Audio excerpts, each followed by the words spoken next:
Now, many of these illustrate the claim questions do involve literature or poetry, but some of them are just like random passages like the others. It's still a shorter passage, and we still want to focus really on the claim, right? So there might be some background information. Stay focused on the claim. That's what we need to support. That's what we should stay focused on. That's what the strong words are going to be. So let's take a look. In a research paper, a student criticizes some historians of modern African politics, claiming that they have evaluated Patrice Lumumba, the first prime minister of what is now the Democratic Republic of the Congo, primarily as a symbol rather than in terms of his actions. So two ways to look at this, right? Primarily as a symbol, and then rather than his actions, right? So maybe that's one thing to focus on. Maybe that's two claims. Maybe that's one. But it's certainly what I'm kind of looking at as I start to go through the choices. So we want a quote that supports that. Lumumba is a difficult figure to evaluate due to the starkly conflicting opinions he inspired during his life and continues to inspire today. Well, it doesn't say what those opinions are about. Are they about him as a symbol, or are they about him as an action, as his actions? This is just filler. This is nothing. B, the available information makes it clear that Lumumba's political beliefs and values were largely consistent throughout his career. Okay, well, what are his beliefs and values? Are those a symbol? Are those his actions? Again, it's not clear.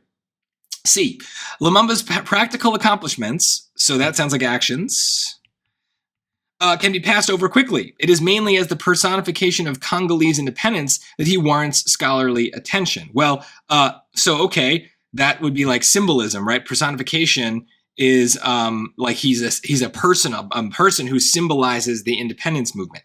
So I guess that's hitting the two ideas. I don't know if it's hitting them in the way that this student wants, right? This seems to suggest that we can ignore his actions and that we think of him as a symbol. But I guess maybe it's not like, I don't know, like advocating for that viewpoint. It's still talking about both. So I don't know. I would keep it for sure. Let's look at D. Many questions remain about Lumumba's ultimate vision for an independent Congo. Without new evidence coming to light, these questions are likely to remain unanswered. See, notice that has nothing to do with his actions. That has nothing to do with him as a symbol. So what's weird about C is it is supporting the student's claim. Okay, so it is doing that. But it's doing it in a way that basically is like, I interpret the student as saying, we should focus on his actions instead of his symbolism. And I was looking for a choice that maybe said that, like basically that, like we should focus on his actions rather than the symbolism. But then the answer is actually kind of more just like saying that the student is right in the sense that like they're noticing that other people are saying that he's important as a symbol, not for his actions, right? So it's not necessarily like the student's voice giving this quote.